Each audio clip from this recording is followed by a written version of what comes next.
Chris Pratt continues to be a tease for the Mario movie. He just did an interview where he said his Mario voice is going to be unlike anything you've heard in the Mario world. This is what I'm expecting now when I go into that theater.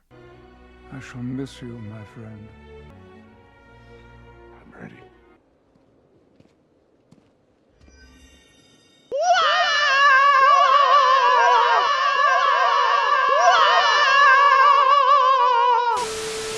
Hello, wonderful movie fans out there. Thanks so much for clicking on an episode of Side Flick. My name is Chris.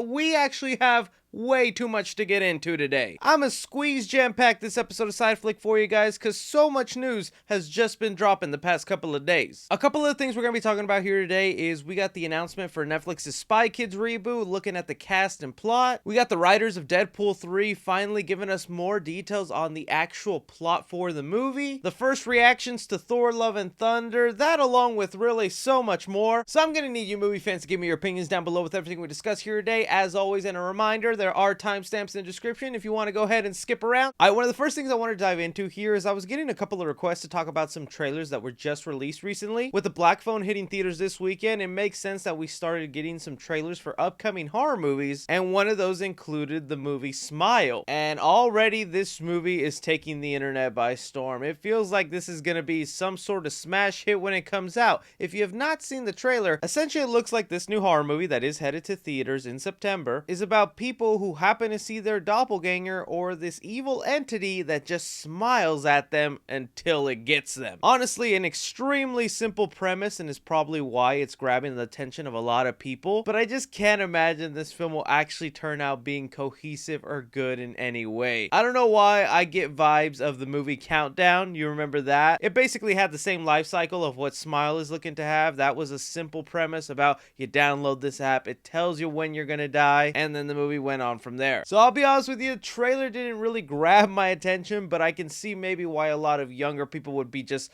so curious to see about a movie called Smile, where people are smiling in a creepy way. Did you guys find any interest in the Smile trailer? Another trailer for a horror movie up and coming that was released with the Black Phone is one called Barbarian. And the premise from the trailer is basically a woman rents an Airbnb only to find out there's already a man living in it. Is kind of confused on her situation, and the man says, well, you can spend the night here until we figure out what happened. From there, the movie looks like it could go in any possible direction. Now this is something I'm definitely curious in. Not only do you have Bill Skarsgård as one of the actors, Mr. Pennywise himself, but this already intrigues me a little more because the plot feels like it's hiding something bigger at play. It doesn't just seem like it's going to be creepy dude after this woman. Plus the poster they released also got me interested, and that's really what a trailer's supposed to do. Heighten your interest, make you go, oh, I think that's something I want to see. So for the trailer Barbarian, count me interested. I want to see this thing go down. I give it a treasure, but I want to hear from you guys. You see these two horror trailers that recently came out, which one are you interested in and which one are you not? Getting on to the movie side of things here, we had one that kind of sparked my interest, and I'm curious to see what it's going to be like this year, where Disney Plus gave us our first official look at the upcoming sequel series for their classic holiday movies, The Santa Claus. I don't know about you guys, but I get a real kick out of those Santa Claus movies, especially the first one. It's just one I do like to watch around the holidays, and I was kind of shocked when they announced they were making a sequel series bringing back Tim Allen, and the plot would revolve around him finally looking for his replacement because it's time for him to retire as Santa Claus. And looking at this photo, I just don't have all that excitement that I think Disney is hoping for. I honestly feel like this should have just been another Santa Claus movie where you're passing the torch. The great thing about those Santa Claus films is they're rewatchable around the holidays. They get you in that mood. I don't know very many people that watch a short miniseries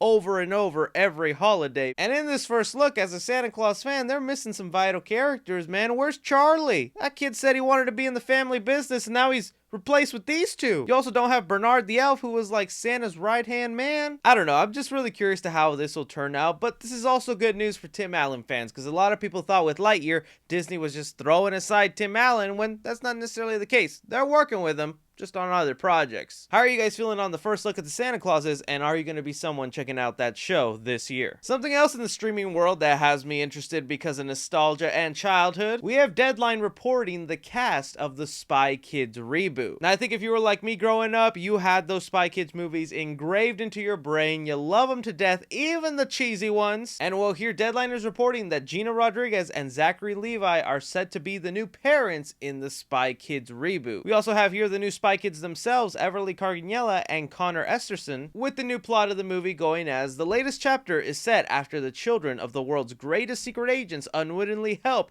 a powerful game developer unleash a computer virus that gives him control of all technology, leading them to become spies themselves to save their parents and the world. Robert Rodriguez, the original director of Spy Kids, is coming back for this next movie, and my biggest thoughts and takeaways on this is I know Spy Kids could be big again, or maybe it still is actually with just the younger demographic. The main reason Netflix is doing this is because they saw in their analytics that the Spy Kids movies perform really well. Anytime a Spy Kids movie's on Netflix, people are just watching them. But if you go back and watch that first Spy Kids film, there is like a real magic to it. These kids discovering a whole other world of spy tech. Like, we all remember that one scene where they just popped something in a microwave and then a McDonald's meal came out. That like blew our minds as children. And then with the following sequels, it just became super reliant on CGI. There was tech that could just do anything. It got really silly really quick. And I feel like that has become the problem with the Spy Kids films. There's no more magic and wonder because it's just all over the top. But what do you guys think about Netflix rebooting the Spy Kids franchise? Another thing that kind of blew my mind and came out of nowhere yesterday is we got the announcement of who is going to be directing the Green Hornet reboot. And it's gonna get you invested as soon as you hear. Deadline here is reporting that Invisible Man director Lee Winnell is in negotiations to be the director for the Green Hornet reboot. And if Lee Winnell gets officially signed on, count me all on board for this movie. Lee Winnell is like one of the underrated directors we have out there that has kind of just made smaller movies, but The Invisible Man really blew up his reputation and made people go, this guy is on to something. And with the Green Hornet, I was someone introduced to the franchise through the Seth Rogen movie. And you guys can bag on that film all you want. I get really entertained by it. I think that was a fun little movie, and it sucks that they never made another sequel or continued more on them. But it was because of that film that I was introduced to the Green Hornet franchise, and I found out about the old TV show and all the other impacts it's had on culture, where Bruce Lee was even the character of Kato back in the day. So putting Lee Winnell as a director who did the movie Upgrade, and if you have seen Upgrade, there are some great visuals and fight sequences that go down. He is going to be amazing for this Green Hornet movie. He was going to do the Wolfman reboot, but this seems to me more like something I'd kind of want to see from him, especially in the age of superhero films. Since this is in that category, it would be nice to get what I think would be a refreshing take on the superhero genre. What do you guys think about Lee Winnell being the director for the Green Hornet reboot? Something else I quickly wanted to bring up as a horror fan, some of you might have remembered the Texas Chainsaw Massacre reboot that came out on Netflix recently. Well, it looks like that movie definitely found its success on that streaming service, that Netflix right now is having conversations about not just one sequel, but several sequels. And you know what? You can watch my review on the movie, and I said the film itself is not really that great, okay? There was a lot to be desired. I think the plot was just really trying to rehash Halloween 2018's formula. It also didn't really bring anything new on the table in terms of reviving iconic slashers. But where the movie did succeed in for me and had me hooked was those bloody kills. Along with a Leatherface that I was making fun of so badly before the movie came out just because I thought his mask looked terrible, he was actually a really fun and engaging part of the film. Like, I think this is one of the best Leatherfaces we've had on screen. So with that in mind, that this Leatherface is fun and delivers some bloody kills,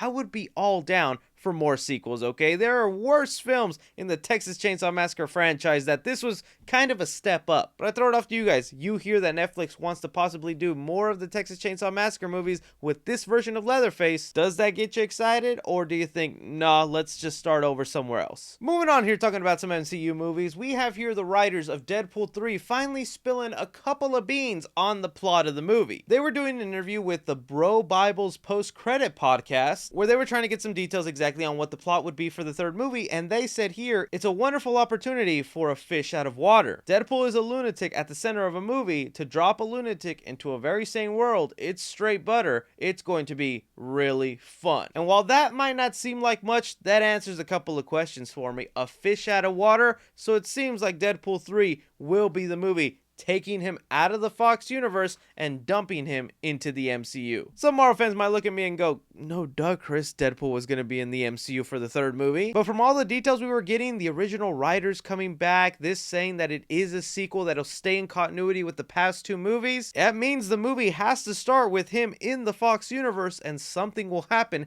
that brings him into the MCU. And that's where he becomes this fish out of water. He's dropped into a sane world, basically a Disney world. That should get you wondering, what plot's gonna happen then? What portal opens up that Deadpool just crosses over? And who's coming with Deadpool? Is it more X-Men? Is it Colossal? Gotta admit, I'm just extremely curious to how they're gonna pull off this movie, and it's kind of cool to know we'll get it soon because so much talk of this movie's happened and so many things have been moving along with it. I'm pretty sure the movie's supposed to film by like the end of this year. But you guys hear these details about Deadpool 3. What do you make the plot will be for this movie? Sticking on to the MCU train, Thor Love and Thunder just had its world premiere last night, so the first reactions of Thor Love and Thunder are hitting online. And before we look at these reactions, I want to remind you guys, people are starting to be very critical of Marvel. The cracks are starting to show in the shield. I feel like people do not give Marvel as much of a pass as they used to. There used to be this thing where you could just expect every Marvel movie to get a great score. People talk about it in such high regards, but we saw with Doctor Strange and the Multiverse of Madness, when those initial thoughts came out, people were mixed. Some people were liking the movie, some people did not like it. So now with that said, the reviews for Thor Love and Thunder are mainly coming out positive. Reading here some reviews, we have ones that say, Thor Love and Thunder just cemented itself as one of my favorite MCU films. Bursting with so much heart, emotion, and sincerity, I teared up. I smiled from ear to ear. This film is a warm, huge plea to cherish the present, live in the moment, do something that matters. I adore this film. Another one here says, Thor Love and Thunder is predictably hilarious, yet unexpectedly personal and heartfelt. Christian Bale and Natalie Portman's performances truly shine, while Waititi delivers an emotional story. I think this may be my favorite Thor movie. And just to balance things out, the closest thing to a negative review I could find says here, Thor Love and Thunder gets better when it's not trying to desperately recapture the magic of Ragnarok. Most of the humor doesn't land as well as it did the first time, but Chris Hemsworth, Natalie Portman, and Christian Bale do their best with it. So the repeating things I see in a lot of these reviews is the movie is pretty funny. It's got that Taika Waititi humor, but it's got surprisingly amount of emotion in there. It's got a story that'll reel you in and might make you tear up. Also don't know the details, but they do say the post-credit scenes are major and that you don't want to miss them. Hopefully they don't pizza papa us. But this looks like Thor Love and Thunder is going to be a big win for Phase 4. It's going to please a lot of fans. How are you guys feeling on some of these reactions for Thor Love and Thunder? But that is all the stuff we currently have going on right now, guys. I want to thank you so much for taking time out of your day to watch me talk some movie news. Don't be forgetting to hit that like button, subscribe if you haven't already, follow me on Twitter at 3C Films or on TikTok at 3C Films. But as always, I'm Chris. Take care.